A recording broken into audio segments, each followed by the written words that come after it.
When I found out Nicole was pregnant and that I was going to be a dad for the second time, I was totally thrilled just because I enjoy kids so much, and I knew it was something that Nicole and I had really talked about even prior to getting married. In the first few weeks of pregnancy, we immediately had kind of started talking about names and figuring out what he liked and what I liked, and just how our life would be different. And it's the excitement phase when only he and I knew, and so it's almost like a secret, but you're just very giddy about it. Our plans changed. About the 14th or 15th week of my pregnancy, I started contracting and had to be admitted to the hospital several times. And I was pretty much put on bed rest from then on. So that whole second trimester, we were kind of walking on eggshells. At the time when we started having complications and we knew the concerns and the risks, the brakes were really applied on, if you will, for me, because I didn't know how to take the fact of being a dad already, the thought of losing one of your own children. It was very hard to swallow. When we realized I was going to deliver early, I don't think that there's anything that can prepare you. I was already in the hospital, which was a huge blessing, because had I not already been at the hospital, I think we would have lost William for sure. And I could have been really, really sick.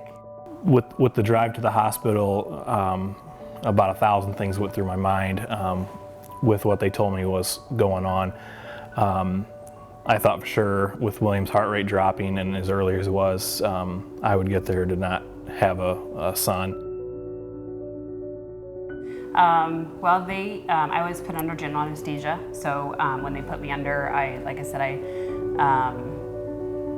presumed I would wake up and they would tell me that he was gone. So when they woke me up, the anesthesiologist let me know that I had a little boy, and that he weighed 1 pound 6 ounces. And being in a little bit of a daze, my heart just leapt. I couldn't believe it. I couldn't believe that he was still alive, and they had said he was doing actually fairly well. So and actually at that moment, as scary as it was, I felt that everything was going to be okay. I knew we had a really, really, really long road ahead of us, but I was just so happy that he had even made it to that point.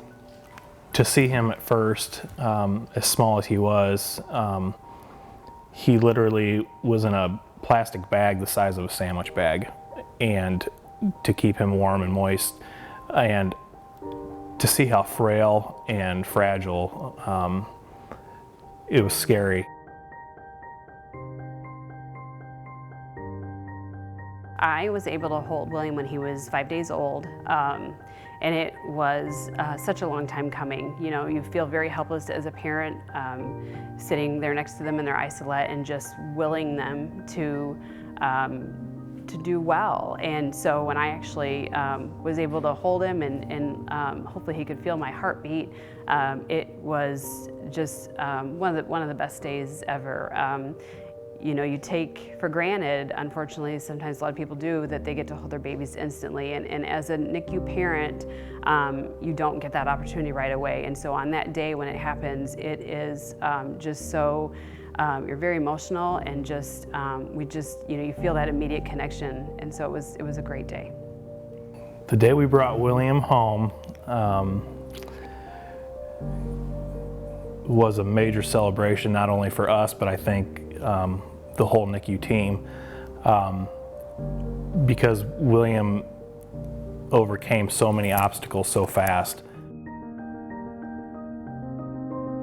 William is doing very well. He is almost 17 months old, and he is talking more and more every day and walking along furniture. He's very funny. He's very strong-willed and determined, and he's just really a sweet boy. He has a great demeanor and personality about him. You can tell he's been through a lot because he just takes things very much in stride. I would tell any families or companies or sponsors to get involved in the March of Dimes would be, it's just a great cause. To be able to help fight for healthier, stronger babies, to help premature babies or babies that have congenital problems. There's nothing better than getting them through their time in the NICU, or getting a mom to a full-term pregnancy to be able to have a healthy baby. And a lot of that is happening because of the research through the March of Dimes, so it's such an important cause. If you want to donate to something and you're not sure, it affects women and families everywhere, and it just really, outcomes and miracles can happen just like William with the help of them.